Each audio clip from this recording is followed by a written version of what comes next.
Hi viewers, welcome back to Varsha kitchen. இன்றைக்கி நம்ம வீடியோவில் முருங்கைக்கீரை தொக்கும் முருங்கைக்கீரை சாதமும் எப்படி செய்யலான்னு பார்க்க போகிறோம்.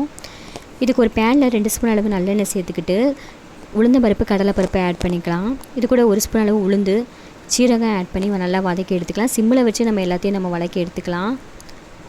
இது கூட ஒரு 5 சின்ன வெங்காயமோ 4 காஞ்ச மிளகாய் ஆட் பண்ணிக்கலாம். இது கூட ஒரு 5 பல்லு பூண்டு நம்ம ஆட் பண்ணிவிட்டு நல்லா வதக்கி எடுத்துக்கலாம். இதெல்லாம் நல்லா வதங்கவும் நம்ம முருங்கைக்கீரையை நம்ம ஆட் பண்ணிக்கலாம். ஒரு கைப்பிடி அளவு முருங்கைக்கீரை எடுத்திருக்கேன்.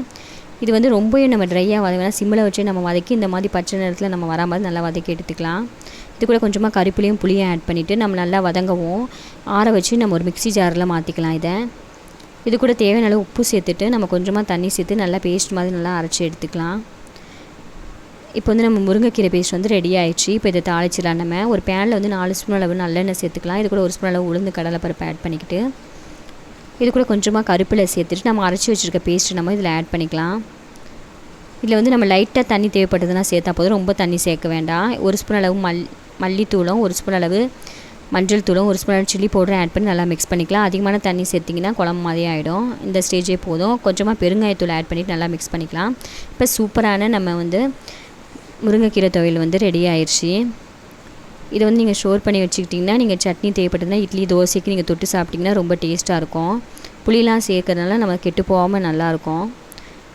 தோசை இட்லி சாதத்துக்கு சூடான சாதத்துக்குலாம் ரொம்ப டேஸ்ட்டாக இருக்கும். இதுலேயே முருங்கைக்கீரை சாதம் குழந்தைங்களுக்கு லஞ்ச் பாக்ஸ் ரெசிபியாக எப்படி செய்யலாம் இந்த வீடியோவில் பார்க்கலாம். அதுக்கு ஒரு பேனில் 3 ஸ்பூன் அளவு நல்லெண்ணெய் சேர்த்துக்கிட்டு கடுகு உளுந்து ஆட் பண்ணிக்கிட்டு இது கூட கொஞ்சமாக கடலைப்பருப்பு கொஞ்சமாக உளுந்த பருப்பை ஆட் பண்ணிக்கலாம். இது கூட நம்ம வேர்க்கடலை ஆட் பண்ணிவிட்டு நல்லா வதக்கி எடுத்துக்கலாம். இதையும் நம்ம சிம்மில் வச்சு நல்லா வதக்கி எடுத்துகிட்டு கொஞ்சமாக கருப்பிலை ஆட் பண்ணிவிட்டு இது கூட கொஞ்சமாக பெருங்காயத்தூள் ஆட் பண்ணி நல்லா வதக்கி எடுத்துக்கலாம். ஆல்ரெடி நம்ம காரெல்லாம் நம்ம அதிகமாக சேர்த்துறதுனால இல்லை காஞ்ச மிளகாலாம் நம்ம சேர்க்க வேண்டியது கிடையாது. இப்போ இதில் நான் அரைச்சி எடுத்துருக்கேன் முருங்கைக்கீரை பேஸ்ட்டை 2 ஸ்பூன் அளவு உங்களுக்கு எவ்வளோ சாதத்துக்கு தேவையான அளவு நம்ம இதில் ஆட் பண்ணிக்கலாம். கொஞ்சமாக உப்பு பத்தல அதனால உப்பை ஆட் பண்ணியிருக்கேன்.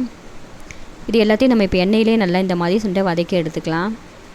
இப்போ எல்லாமே நல்லா ஒன்றா மிக்ஸ் ஆகிருச்சு. இப்போ நம்ம வடித்த சாதத்தை நம்ம இதில் சேர்த்துக்கலாம். சாதம் நல்லா ஆற வச்சு கொஞ்சமாக எண்ணெய் சேர்த்துட்டு நல்லா உதிரியாக வரவும் இதை சேர்த்து நல்லா மிக்ஸ் பண்ணிக்கலாம். இப்போ சூப்பராக நம்ம ஹெல்த்தியான லஞ்ச் பாக்ஸ் ரெசிபி முருங்கைக்கீரை சாதம் ரெடி ஆகிடுச்சு. நீங்கள் குழந்தைங்களுக்கு நீங்கள் செஞ்சு கொடுத்தா முருங்கைக்கீரை சாதம் மாதிரி அவங்களுக்கு தெரியாது. கீரை சாப்பிடாத குழந்தைங்களாம் ரொம்ப விரும்பி சாப்பிடுவாங்க. கண்டிப்பாக நான் ட்ரை பண்ணிட்டேன். கண்டிப்பாக நீங்கள் வீட்டில் ட்ரை பண்ணி பாருங்கள். உங்களுக்கு பிடிச்சிருந்ததுன்னா வர்ஷா கிச்சன் தமிழுக்கு சப்ஸ்கிரைப் பண்ணுங்கள், லைக் பண்ணுங்கள், ஷேர் பண்ணுங்கள். கண்டிப்பாக இந்த ரெசிபி வீட்டில் ட்ரை பண்ணி பாருங்கள். தேங்க்யூ.